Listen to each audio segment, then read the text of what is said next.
Bonjour et bienvenue pour un nouveau voyage culinaire. Aujourd'hui nous restons en France avec le potage aux pommes. Pour ce plat vous aurez besoin d'une planche, d'un couteau, d'une cocotte, une spatule et un mixeur.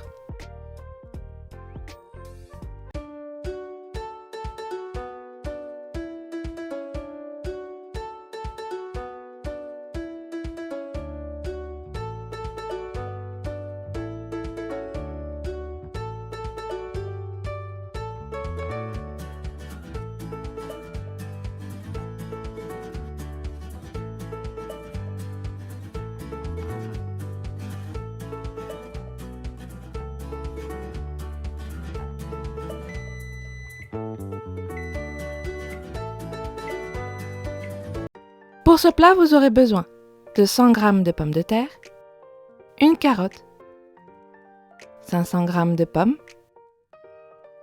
1 litre d'eau, un bouillon de légumes, 50 g de beurre, 40 cl de crème fraîche et une cuillère à café de curcuma.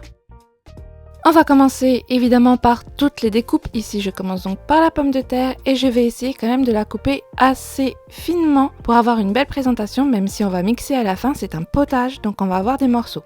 On fait donc bien attention à la découpe, même si c'est une soupe. Ici, j'ai choisi de faire des petits cubes pour mes pommes de terre, mais vous pouvez faire des plus gros cubes ou vous pouvez également laisser des tranches. Vous choisissez la forme que vous désirez. Ici, pour mes 3 aliments, je voulais une forme différente pour être sûr qu'on retrouve bien quel aliment correspond à quelle forme. Pour faire des petits carrés, je coupe donc ma pomme de terre en tranches. Ensuite, je fais des lamelles dans un sens et je vais faire des lamelles dans l'autre qui vont faire donc des petits cubes. Si vous choisissez la forme de vos aliments, en revanche, évitez d'enlever la pomme de terre de cette recette, c'est elle qui va faire la consistance de la soupe. On fait un potage, mais on va mixer tout de même un peu pour avoir une belle soupe avec le potage. Donc on n'enlève pas la pomme de terre, sinon vous allez avoir une soupe très claire et très peu épaisse. 100 g de pommes de terre devrait suffire par rapport aux pommes qu'on a et la carotte va pouvoir aider également un peu à épaissir. On passe donc à la carotte. Ici, comme je l'ai dit, je vais découper différemment. Je m'embête moins pour la carotte que pour la pomme de terre. Ici, je l'ai simplement coupée en deux et je vais faire des lamelles. Donc évidemment, vous faites comme vous voulez. Encore une fois, vous pouvez faire les pommes de terre en rondelles et les carottes en rondelles puisque ce n'est pas la même couleur. Ici, j'ai choisi plutôt des demi-lamelles pour que ce soit plus simple à manger puisque une soupe, on la mange avec uniquement une cuillère. Donc je fais des demi-rondelles plutôt que des rondelles entières. Mais évidemment, pour la carotte, puisque c'est l'aliment qui n'a pas la même couleur que les autres, vous pouvez faire la même forme qu'un autre aliment. De toute façon, on va la retrouver à la fin grâce à sa couleur. Pour la pomme, puisque la couleur est très proche de la pomme de terre, ici je vais faire quand même attention. À la découpe, on fait bien attention à enlever l'autre oignon. Il ne faut absolument plus qu'il reste de bout dur, puisque même si on mixe, on va quand même en garder un petit peu non mixé, donc on risque de garder des bouts durs lorsqu'on va prélever nos légumes. Encore une fois, je coupe mes aliments différemment, donc mes pommes, je préfère les couper de manière assez grosse pour être sûr qu'elles ne fondent pas de trop à la cuisson. La pomme ne va évidemment pas réagir du tout que la pomme de terre, et même si on va cuire la pomme plus tard que la pomme de terre, il faut faire attention à la cuisson. Les pommes de terre vont elles aussi réduire de leur côté à la cuisson et je vais donc avoir des cubes encore plus fins que ceux que j'ai fait, mais je veux tout de même une taille bien différente pour mes pommes. Donc pour les pommes, je vais tout simplement les couper assez grossièrement en cubes. Je coupe mes quarts de pommes encore en deux dans la longueur et je vais redécouper tout simplement des petits cubes dans la largeur. Lorsqu'on a préparé tous nos aliments, on va pouvoir faire fondre le beurre et on va y faire revenir le curcuma juste un petit peu pour être sûr que notre soupe soit bien colorée. Nos aliments ne sont pas si colorés qu'on risque d'avoir une soupe pas très attrayante à la fin, donc on ajoute du curcuma pas forcément pour le goût mais plutôt pour la couleur. Et en premier lieu, on va faire revenir nos pommes de terre et nos carottes. Ici, je veux que mes carottes et mes pommes de terre soient bien saisies, donc je les fais revenir seules d'abord pour être sûr que les pommes ne réduisent pas de trop. Ici, dans un premier temps, je vais les faire revenir durant 5 minutes dans l'huile. Je suis à feu moyen. Elles ne vont pas griller en 5 minutes, mais vous allez voir plus tard avec la cuisson que tout va griller un peu. On va avoir un bon goût dans la soupe.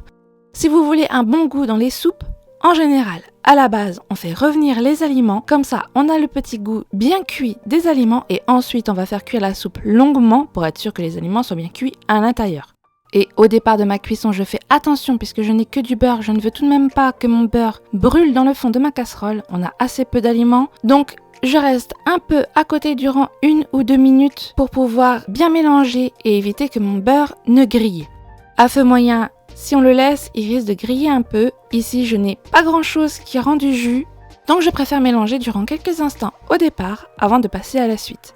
On va faire griller nos aliments, mais on ne veut pas qu'ils soient grillés avant d'y mettre les pommes. Si vous faites griller avant que les pommes ne soient dans le plat, vous risquez d'avoir un goût trop grillé et donc une texture assez étrange à la dégustation. Tout doit être saisi, mais à la fin, on va réhydrater ce qui a été grillé et donc ce sera très tendre. Si vous grillez de trop, vous allez avoir des bouts assez durs dans votre potage. Et donc au bout de 5 minutes, j'ai tout qui est prêt à commencer à se saisir. C'est à ce moment-là seulement que je vais pouvoir mettre les pommes. Les pommes vont boire tout le jus, c'est normal. On les laisse boire le jus, on ne remet pas de beurre, il n'y a pas besoin puisque ce sont les pommes qui vont pouvoir rejeter le jus qu'elles viennent de boire ainsi que leur jus à elles.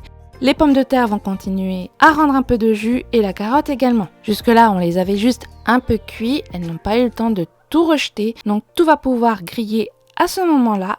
Comme je l'ai dit, on va tout saisir pour pouvoir ensuite tout réhydrater, mais on veut que tout ait un bon goût bien distinct. Il faut qu'on retrouve la pomme de terre, la carotte ainsi que la pomme. Le seul moyen de bien tout retrouver, c'est de saisir à la base. Et donc de la même manière, à feu moyen, je vais faire saisir le petit mélange durant 5 minutes. Ici, on voit que tous mes aliments sont bien colorés grâce au curcuma et les pommes vont pouvoir donner un bon petit goût au reste sans compoter puisqu'on n'a pas de liquide. Le fait de saisir la pomme sans trop de jus va permettre d'éviter de compoter la pomme et donc de garder sa texture jusqu'à la fin, même avec une cuisson longue. Et on ne sale pas durant cette première étape, que ce soit les pommes de terre, les carottes ou les pommes, puisque de toute façon, on va mettre un bouillon ensuite. Au bout de 5 minutes, on a donc des légumes qui ont coloré et qui vont donner un bon goût à notre potage. On va donc pouvoir mettre cette fois toute l'eau et on n'oublie pas bien sûr de mettre le bouillon de légumes qui va pouvoir apporter le goût sucré-salé à notre potage. À la fin, ça va donner une soupe très douce. On va sentir le bouillon de légumes sans pour autant que la pomme ne prenne le dessus ou que le bouillon prenne le dessus. Tout va bien se mélanger. Et une fois qu'on a ajouté l'eau, on attend que le mélange soit de nouveau à ébullition et on va faire cuire à couvert durant 25 minutes. Le temps que tous nos aliments soient bien cuits et tendres à l'intérieur.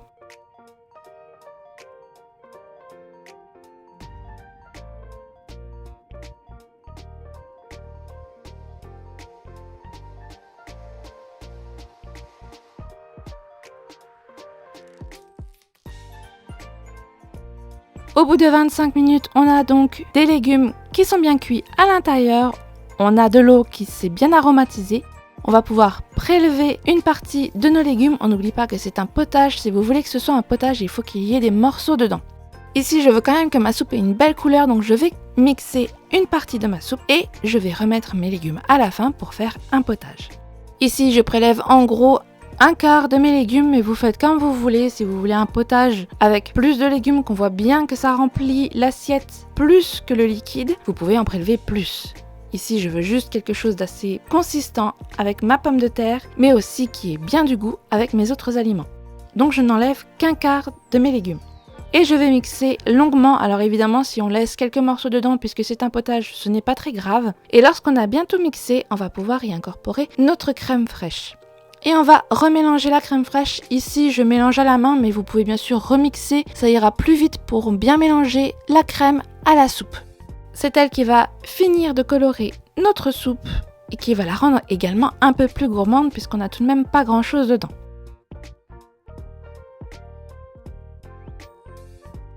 Et donc pour la présentation, c'est tout simple, c'est un potage. On met d'abord ses légumes. Donc ici, moi, j'en mets assez peu, mais vous pouvez en mettre beaucoup plus si vous le désirez. Et on met tout simplement la soupe par-dessus. Et voilà, votre potage aux pommes est prêt. Bon voyage en France!